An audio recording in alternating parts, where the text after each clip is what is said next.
ডিপিএলের সবচেয়ে বেশিবার শিরোপা জয়ের রেকর্ড গড়ল আবাহনী। মোহামেডানকে ৬ উইকেটে হারিয়ে হ্যাট্রিক, শিরোপা তাদের নামের পাশে। সব মিলিয়ে ২৪ আর লিস্টে মর্যাদা পাওয়ার পরে ষষ্ঠবারের মতো ঘরে তুলল ট্রফি।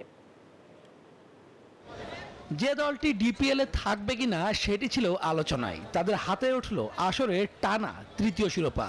ম্যাচ জয়ে আকাশে নীলরা উঠছে। ম্যাচ উইনিং ইনিংস খেলেন দুই অভিজ্ঞ মোসাদ্দেক ও মিঠুন। মিরপুরের হোম অফ ক্রিকেটে শুরুতে ব্যাটিংয়ে মোহামেডান।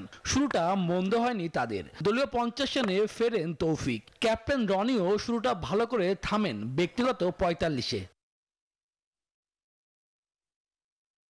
আনিসুল ফরহাদরা বড় ম্যাচে চাপ নিতে পারেননি। মাহমুদুল্লাহ আর আরিফুল ৫০ রানের ইনিংস খেলে সাজঘরে।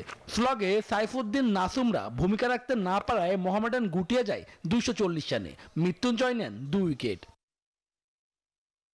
২৪১ রানের টার্গেটে খেলতে নেমে শাহরিয়ার কমল ফেরেন দ্রুত। পারভেজ ইমনও সেট হয়ে উইকেট দিয়ে আসেন। তবে জিসান আলম সামাল দিচ্ছিলেন। আস্কিং রান রেটের সঙ্গে তাল মিলিয়ে ব্যাট করে গেলেন। তার ব্যাট থেকে আসে ঝোড়ো ৫৫। এরপর দুই অভিজ্ঞ মোসাদ্দেক ও মোহাম্মদ মিঠুনের ব্যাটে চড়ে জয় ছিনিয়ে আনে আবাহনী অধিনায়ক সৈকত ৭৮, মিঠুন খেললেন ৬৬ রানের ইনিংস। ৫৬ বল বাকি থাকতেই ম্যাচ জিতে নেয় ধানমন্ডির দলটি। আবাহনী মোহামেডানের মর্যাদার লড়াইয়ে শেষ পর্যন্ত শিরোপা ঘরে তুলল আবাহনী। টানা তৃতীয়বারের মতো ডিপিএলে শিরোপা জিতল তারা।